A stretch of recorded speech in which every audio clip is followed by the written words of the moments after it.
Shri N M Pearson, CPM-ന്റെ vote കുറവ് 2021 അപേക്ഷിച്ച് നോക്കിയാൽ വളരെ വലുതാണ്. 28-30 ലക്ഷം വോട്ടിന്റെ കുറവാണ് ഉണ്ടായിരിക്കുന്നത്. എന്ന് പറഞ്ഞാൽ 2 കൊല്ലം മുമ്പ് വോട്ട് ചെയ്ത ആളുകൾ ഈ തവണ ചെയ്തിട്ടില്ല. ആ വോട്ട് കുറേയൊക്കെ അതിലൊരു വലിയ ഷെയർ BJP-യിലേക്കും പോയി എന്ന അപായകരമായ സാഹചര്യം, അടിസ്ഥാന വോട്ടുകൾ നഷ്ടപ്പെട്ടു നിൽക്കുന്ന CPM ഇതാണ് നമ്മളിപ്പോൾ കാണുന്നത്. തിരുത്തലിന് തീരുമാനിച്ചിരിക്കുന്നു. അപ്പൊ തിരുത്തൽ എന്ന് പറയുമ്പോൾ ഏറ്റവും പ്രധാനപ്പെട്ട തിരുത്തൽ വരേണ്ടത് ഭരണത്തിലാണ്. നിനക്ക് എന്റെ മുമ്പിൽ ഇന്ന് എന്തും പറയാൻ ധൈര്യമായോ? ഭരണവിരുദ്ധ വികാരം അതിശക്തമാണ്. സത്യമാണെങ്കിലും എനിക്ക് അംഗീകരിച്ചു കൊടുക്കാൻ പറ്റുമോ? ഇവിടെ സൂചിപ്പിച്ച 100,000 കാരണങ്ങൾ ആ ഭരണവിരുദ്ധ വികാരത്തിന്റെ പിന്നിലുണ്ട്. മുഖ്യമന്ത്രി അടക്കമുള്ളവരുടെ കമ്മ്യൂണിക്കേഷൻ പ്രശ്നമാണ്. അല്പായുസായി പോയല്ലോ എന്റെ തൊപ്പി, കൂടെ കുറെ മണ്ടന്മാരും. ഞാൻ എന്ത് ചെയ്യും? ഇങ്ങനെ ഉള്ള 100,000 കാര്യങ്ങളുണ്ട് എന്നിരിക്കെ ഇനി 2 കൊല്ലത്തെ സമയം ബാക്കിയുണ്ട് താനും. തിരുത്തി മുന്നോട്ട് പോകാൻ കഴിയുമോ? ആ തിരുത്തലിന് ഭരണകൂടം, CPIM സംസ്ഥാന കമ്മിറ്റി തിരുത്തലിന് തീരുമാനിച്ചാലും ആ തിരുത്തലിന് വിധേയമായി പൂർണ്ണമായും ഭരണം തിരുത്തപ്പെടും എന്ന് താങ്കൾ വിചാരിക്കുന്നുണ്ടോ? എനിക്കതിന് യോജിപ്പില്ല. ഞാൻ അതിന് യോജിപ്പില്ല. അഭിലാഷ്, ഇതിൻ്റെ അകത്ത് ഏറ്റവും ഗൗരവമായ കാര്യം ഈ തെരഞ്ഞെടുപ്പിലെ പരാജയം ഒരു രാഷ്ട്രീയ പരാജയമായി കണക്കാക്കപ്പെടണം എന്നുള്ളതാണ്.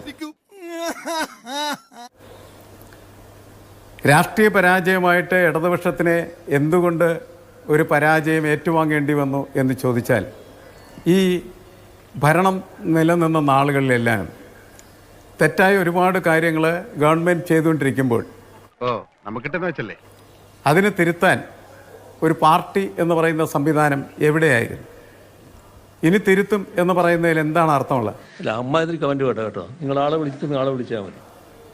40 വാഹനങ്ങളുടെ അകമ്പടിയോടുള്ള എഴുന്നള്ളത്ത് തെറ്റാണെന്ന് തോന്നാത്ത കേരളത്തിലെ ഏതെങ്കിലും ഇടതുപക്ഷക്കാരനുണ്ടോ?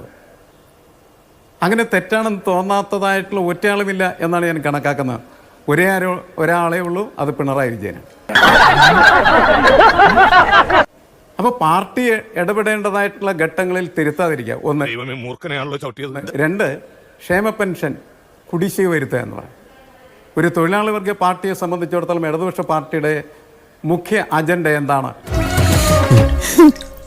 ആ രാജ്യത്തെ ഏറ്റവും ദരിദ്രരായിരിക്കുന്നതായിട്ടുള്ള മനുഷ്യർക്ക് അന്നം കിട്ടുന്നതിന് ആവശ്യമായിട്ടുള്ള സഹായഹസ്തങ്ങൾ ഉയർത്തുക എന്നുള്ളത്. പുറത്തിറങ്ങാൻ പറ്റാത്ത സ്ഥിതിയായല്ലോ ഈശ്വര. അത് പാടെ തകർന്ന് തരിപ്പണമായപ്പോൾ പാർട്ടി എവിടെയായിരുന്നു? ഒരു മാസത്തെ പെൻഷനല്ല, 6 മാസത്തെ പെൻഷൻ സ്വാഭാവികമായിട്ടും നിഷേധിക്കപ്പെട്ടു. പാർട്ടിക്ക് മുഖമുണ്ടായിരുന്നില്ലേ? പാർട്ടിക്ക് കഴിവുണ്ടായിരുന്നില്ലേ?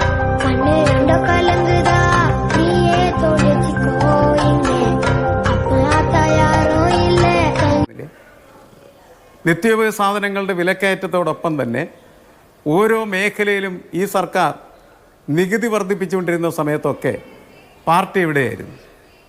നികുതി നിരന്തരമായിട്ട് എല്ലാ മേഖലയിലും വർദ്ധിപ്പിച്ചുകൊണ്ടിരിക്കുകയാണ് ചെയ്യുന്നത്. അത് തിരുത്താൻ എന്താണ് പാർട്ടിക്ക് കഴിയാതിരുന്നത്?